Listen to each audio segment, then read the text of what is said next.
Imagination, Chapter 6 Shooting Star.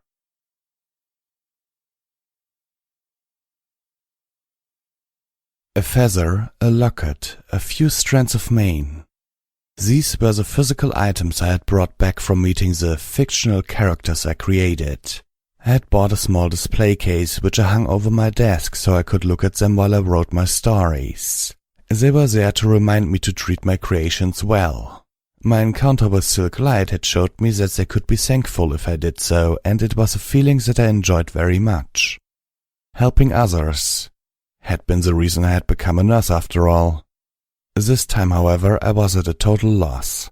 My readers had asked me to write a sequel to the story of Moonsinger, and I had started to do so without a clear storyline in my head. I had usually written that way, making it up as I went, but now I was drawing a total blank. It had been several months since I had written anything for that sequel, and I just couldn't bring myself to pick it up again. The storyline I had written so far sure had some potential, but I just didn't know how to get to the end I had in mind. What was even worse was that if I wrote it like that, I would have to write a third story in that universe just to complete it. I didn't want to do that, so I changed my story to private so that no one would be able to read it until I had either completely rewritten or deleted it. It was tedious to write a story you really didn't want to write in the first place. My eyes fell on the brown feather in the display case over my desk. Moonsinger's feather. She had asked me not to forget her. Indeed I hadn't. In my sequel I had even brought her back to life, but I had only done that due to a lack of motivation to keep writing it at all. After a while of simply staring at the feather, I opened the editing window of my story again.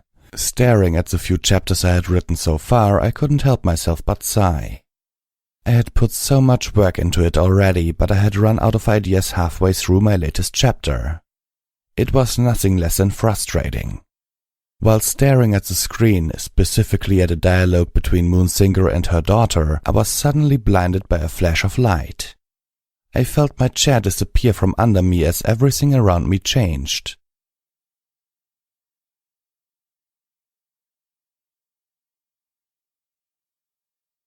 Falling. I was freaking falling. My arms and legs were flailing wildly as I saw the everfree forest rush up to meet me. "This is so not funny!" I screamed as I fell towards my sure exit of this world. Whoever had brought me here had a strange sense of humor. I had ended up at least a mile above the ground, in the middle of the night no less. It was then that I saw something fly low above the treetops. I identified it almost instantly. An alicorn, a midnight blue alicorn with a flowing mane that reflected the night sky. For the love of God, why had it to be Luna? The figure positioned herself under me, catching me on her back as she flew by. First of all, it hurt. Second of all, I was quite sure that this wasn't Luna as soon as she began to spiral through the air with me on her back. Not to mention that she was laughing like a little filly while doing so. It was scary. The laughter, the slightly smaller statue, and her antics finally made me recognize the pony. "Shooting star?" I shouted over the wind that was rushing past me as I held onto her neck for dear life. "Woohoo! That was fun! Let's do it again!" She shouted back and her horn began to glow. Before I could protest, I was in full freefall again. I cursed myself for writing her with a strange sense of humor. This time, however, she didn't let me fall as far. Instead, she came rushing up to me and turned in mid-air to catch me on her back once more. "Ee-haw!" she called out in glee. I could tell that she was just playing around, but my lunch was about to come upstairs and tell me what it thought about all of this. I couldn't even warn her before I vomited all over her back. "Ew!" was all she said before going into a steep dive towards the ground. When she finally touched down, I did everything I could to get off of her back as fast as I could. As sick as I felt, that wasn't very fast. And it was pretty cold as I had to find out soon after, since dear Star had touched down in the middle of a river. As I scrambled to get out of the water, gasping for air, "I can't swim, okay?" She was taking a bath. In a river. In Everfree. I kind of didn't remember having written her this insane. What the hell was that for? I demanded, wringing out my shirt as best as I could before checking my pockets. Great. My cell phone was toast. Another loss due to my poor writing. I seriously considered just quitting at that point. Star, however, didn't bother to answer me while she enjoyed her bath. Deciding to let her take her time, I knew I had no chance of getting her attention when she was occupied with something else anyway. The only thing that could have done that would have been the Royal Canterlot voice, and I was not capable of that. I lay down on the grass of the riverbank, enjoying the view of the night sky. After a while, a very wet alicorn stepped over me and started to shake. "Oh, come on!" I exclaimed, trying to push her away. All it did was provoke more giggles from her. Hey, that alicorn was heavy, okay? They're almost as big as a grown horse after all. "You're funny," she giggled, laying down next to me. "Yeah, and you're insane. I'm kind of fed up with— Wait, have you brought me here?" I asked indignantly. "I'm not insane, I'm just bored." She pouted cutely, her violet eyes glaring at me in mock anger.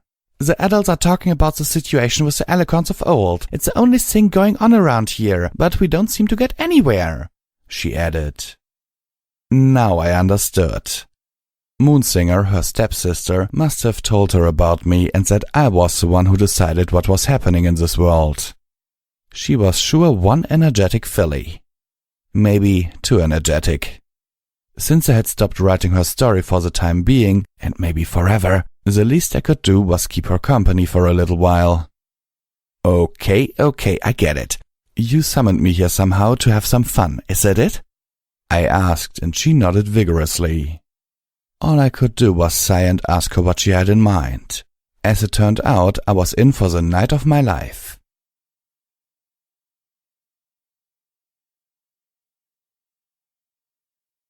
"Fuck! I knew you were insane!"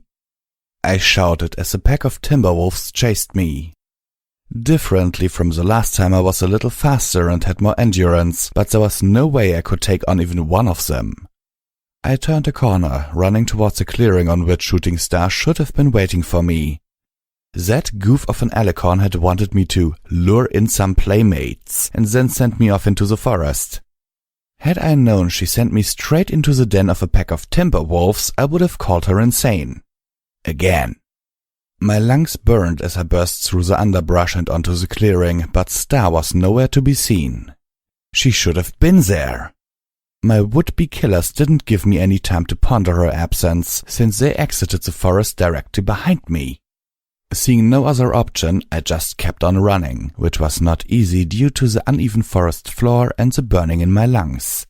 I could already feel myself losing speed, yet Star was still nowhere to be seen. Then it happened. I heard someone try hard, and fail, to suppress a laughing fit. As I looked up, I saw Shooting Star. She sat on a cloud directly over me and was laughing her tail off. I was distracted for a second by this and totally missed that I was about to re-enter the forest. Running into a tree at full speed tends to stop one's attempts to escape. The laughing above me stopped abruptly and was replaced by a gasp of shock. Did she finally realize that the prank she pulled on me here is going out of hand? I thought as I lay there, the air having been knocked out of my lungs by the impact. Instead of her coming down to help me, however, another midnight blue alicorn positioned herself between me and the predators. You may ask yourself how I was able to tell that it wasn't Star. Well, that is quite easy. While Shooting Star had a full moon as a cutie mark, this one wore a crescent moon on her flank. A quick flash of her horn later, and the whole pack of timberwolves was gone with the telltale flash of a teleportation spell.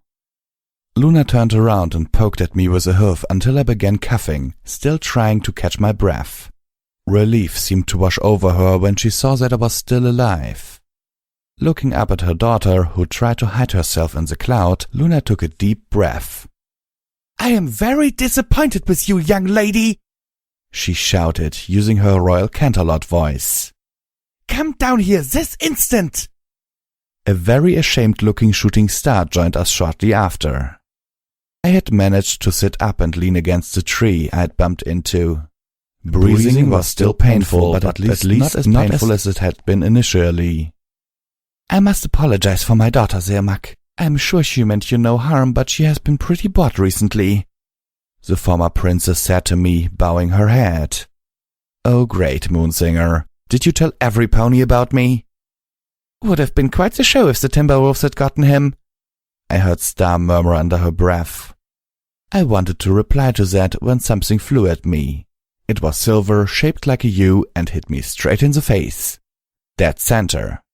The last thing that I heard before I went out was Shooting Star crying out that it was an accident.